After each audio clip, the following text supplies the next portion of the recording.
Election commission of India ने गुजरात विधानसभा चुनाव की तारीखों का ऐलान कर दिया है। आपको बता दें कि 2 चरणों में इस बार गुजरात में विधानसभा चुनाव होंगे। पहले चरण का मतदान 1 दिसंबर को होगा, जबकि दूसरे चरण का मतदान 5 दिसंबर को होना तय हुआ है और नतीजे 8 दिसंबर को आएंगे, जिस दिन हिमाचल प्रदेश चुनाव के नतीजे आने हैं। आपको बता दें कि गुजरात चुनाव में इस बार 4.9 करोड़ मतदाता मताधिकार का प्रयोग करेंगे। मुख्य चुनाव आयुक्त ने बताया इस बार 3.24 लाख मतदाताओं को पहली बार मतदान का मौका मिलेगा।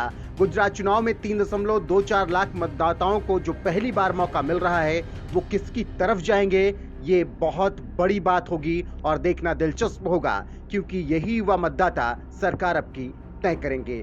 इसके अलावा आपको यह भी बता दें कि गुजरात चुनाव में दिव्यांगों का पूरा ध्यान रखा जाएगा। मुख्य चुनाव आयुक्त ने बताया कि गुजरात चुनाव में दिव्यांगों के लिए 182 पोलिंग स्टेशन बनाए जाएंगे।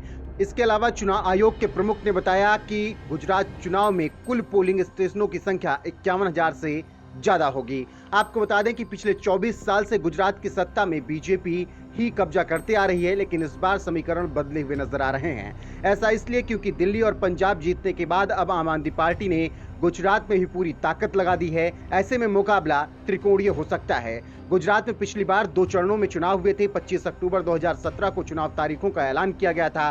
पहले चरण के लिए 14 नवंबर को अधिसूचना जारी हुई थी और दूसरे चरण के लिए 20 नवंबर को। पहले चरण का चुनाव 9 दिसंबर 2017 को और दूसरे चरण का चुनाव 14 दिसंबर को हुआ था। पहले चरण में 89 और दूसरे चरण में 93 सीटों पर वोटिंग हुई थी। बीजेपी ने 99 सीटों के साथ वहां पर सत्ता हथियाई थी और कांग्रेस 77 सीटों पर सिमट गई थी। फिलहाल देखना दिलचस्प होगा कि इस बार कौन बाजी मारता है। और एक बार फिर से तारीखों का ऐलान जो हुआ है वो आप जान लें, 1 दिसंबर और 5 दिसंबर को 2 चरण में गुजरात में मतदान होगा और 8 दिसंबर को नतीजे आएंगे।